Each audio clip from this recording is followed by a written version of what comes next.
Constituição dogmática Dei Verbum sobre a revelação divina. Proêmio. Intenção do concílio. Parágrafo 1.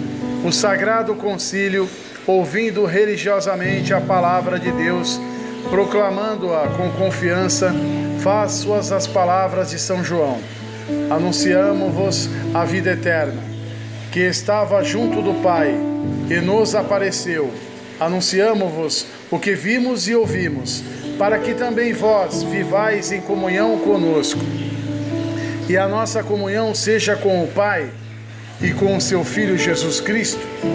Por isso, segundo os concílios Tridentino e Vaticano I, entende propor a genuína doutrina sobre a revelação divina e a sua transmissão, para que o mundo inteiro, ouvindo, acredite na mensagem da salvação, acreditando, espere, e esperando, ame. Capítulo 1. A revelação em si mesma. Natureza e objeto da revelação. Parágrafo 2. Aprove a Deus, na sua bondade e sabedoria, revelar-se a si mesmo e dar a conhecer o mistério da sua vontade, segundo o qual os homens, por meio de Cristo, Verbo encarnado, têm acesso ao Pai no Espírito Santo e se tornam participantes da natureza divina. Em virtude desta revelação, Deus invisível, na riqueza do seu amor, fala aos homens como amigos e convive com eles, para os convidar e admitir a comunhão com Ele. Esta economia da revelação realiza-se por meio de ações e palavras intimamente relacionadas entre si, de tal maneira que as obras realizadas por Deus na história da salvação manifestam e confirmam a doutrina e as realidades significadas pelas palavras. E as palavras, por sua vez, declaram as obras e esclarecem o mistério nelas contido. Porém, a verdade profunda, tanto a respeito de Deus como a respeito da salvação dos homens, manifesta-se-nos por esta revelação em Cristo, que é, simultaneamente, o mediador e a plenitude de toda a revelação. Preparação da revelação evangélica. Parágrafo 3. Deus, criando e conservando todas as coisas pelo Verbo, oferece aos homens um testemunho perene de si mesmo na criação e, além disso, decidindo abrir o caminho da salvação sobrenatural, manifestou-se a si mesmo, desde o princípio, aos nossos primeiros pais. Depois da sua queda, com a promessa de redenção, deu-lhes a esperança da salvação e cuidou continuamente do gênero humano, para dar a vida eterna a todos aqueles que, perseverando na prática das boas obras, procuram a salvação. No devido tempo chamou Abraão para fazer dele pai de um grande povo que, depois dos patriarcas, ele instruiu por meio de Moisés e dos profetas, para que o reconhecesse como único Deus vivo e verdadeiro, Pai providente e juiz justo, e para que esperassem um Salvador prometido. Assim preparou Deus, através dos tempos, o caminho ao Evangelho.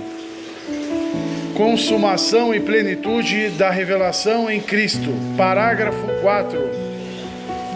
Depois de ter falado muitas vezes e de muitos modos pelos profetas, falou-nos Deus nesses nossos dias, que são os últimos, através de seu Filho. Com efeito, enviou o seu Filho, isto é, o Verbo eterno, que ilumina a todos os homens, para habitar entre os homens e manifestar-lhes a vida íntima de Deus. Jesus Cristo, Verbo feito carne, enviado como homem para os homens, fala, portanto, as palavras de Deus e consuma a obra de salvação que o Pai lhe mandou realizar.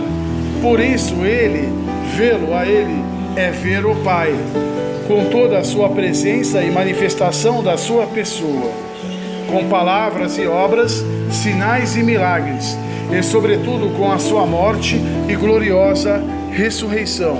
Enfim, Com o envio do Espírito de verdade, completa totalmente e confirma com o testemunho divino a revelação, a saber, que Deus está conosco para nos libertar das trevas, do pecado, da morte e para nos ressuscitar para a vida eterna.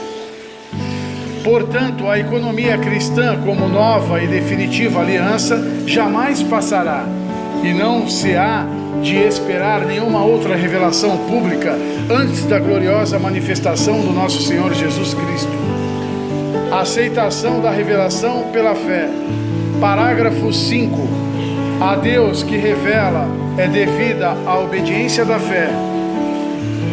Pela fé, o homem entrega-se total e livremente a Deus, oferecendo a Deus revelador o obséquio pleno da inteligência e da vontade, e prestando voluntário assentimento à sua revelação. Para prestar esta adesão da fé, são necessários a prévia e concomitante ajuda da graça divina e os interiores auxílios do Espírito Santo, o qual move e converte a Deus o coração, abre os olhos do entendimento e dá a todos a suavidade em aceitar e crer a verdade, para que a compreensão da revelação seja sempre mais profunda. O mesmo Espírito Santo aperfeiçoa sem cessar a fé mediante os seus dons.